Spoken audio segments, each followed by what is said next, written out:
Hi everyone, Immortal is about to release very soon, and I want to take a moment to talk about the skill system and how builds work in this game, because it is quite different from what you might know, for example, from Diablo 3.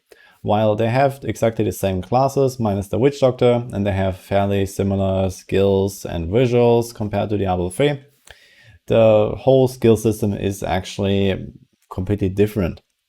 So what you need to know about it is that you have only 5 skills, you don't have 6, like for example in D3, and you'll always be locked in to have 1 out of 2 primary skills, which is the big button that you can see here in the bottom right.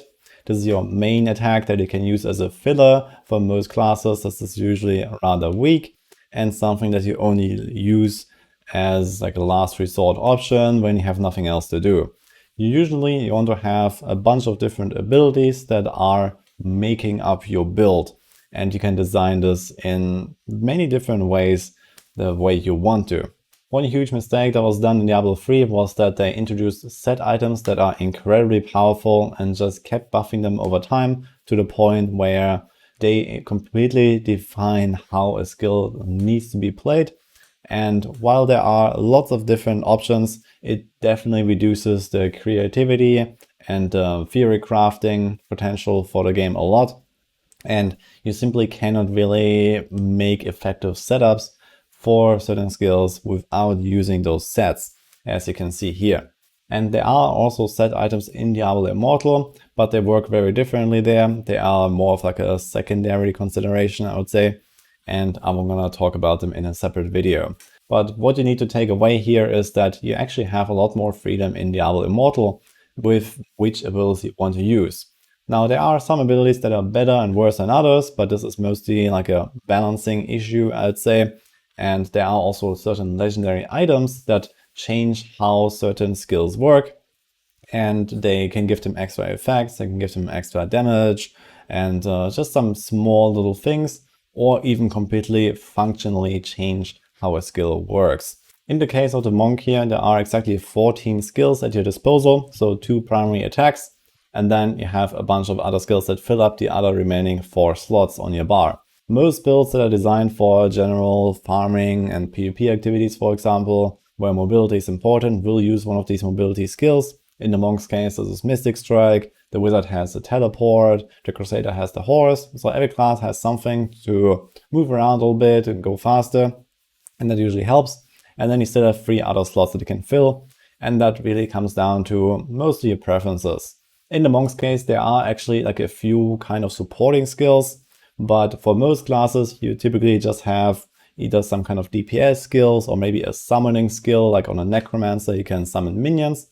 And again, you can do either full all-out summoner necro, or you combine it with other DPS skills, or you have no summons at all, and it mostly comes down to your preference. That being said, if you want to see some more in-depth guides on all the classes, you can go to immortal.maxroll.gg, and we do have build guides laid out for all different activities that you might want to check out to get an idea of what works well and why, what kind of combos you want to do with the skills, with the legendary items. And those are, play tested in alpha, in beta, and it will probably work really well. So it's definitely worth taking a look, and you're going to get a much better understanding of how a class works. There are definitely recurring themes and just kind of like good options that always work on certain classes. For example, on the monk, you have Exploding Palm, which is like a staple of the class. Especially if we add legendary items into the consideration, things can become quite interesting. So if you're coming from Diablo 3, then you can kind of compare legendary items to what a rune does on a skill. So imagine you have just like a base skill, and then you can slightly change it, in one way or another. And you can have a total of 6 different legendary item effects at a time. There is helms, shoulders, chest, pants, main hand, and offhand. And those are competing with other legendary items in that slot.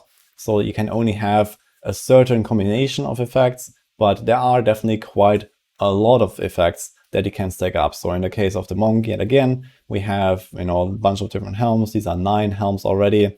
And then we have a bunch of shoulders. So here's 3 shoulders, here's 6, this is 9. and then you have a bunch of chests. So here's 3, 6, 9, etc. So you have a bunch of different legendaries in every single slot, and you can kind of try to build around them once you have the ability to do so. Personally, I expect that it will add a lot more legendary items to the game over time anyway, and it will open up a lot more combinations, a lot more interesting choices you can make. But this is what you have for launch, so you can also go see those in the class guides.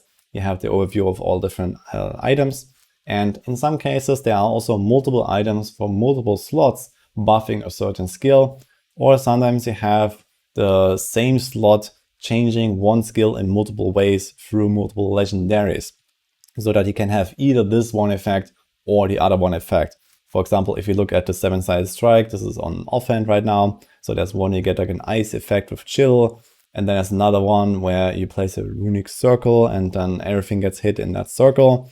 And here's yet another effect for the same skill on the same slot, where instead of this chill effect, for example, you have a burn effect as a damage over time.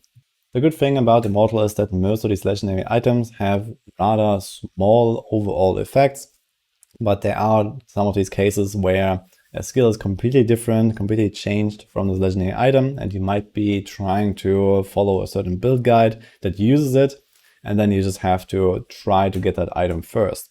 But most of the time you can use a skill even without the supporting legendaries just fine.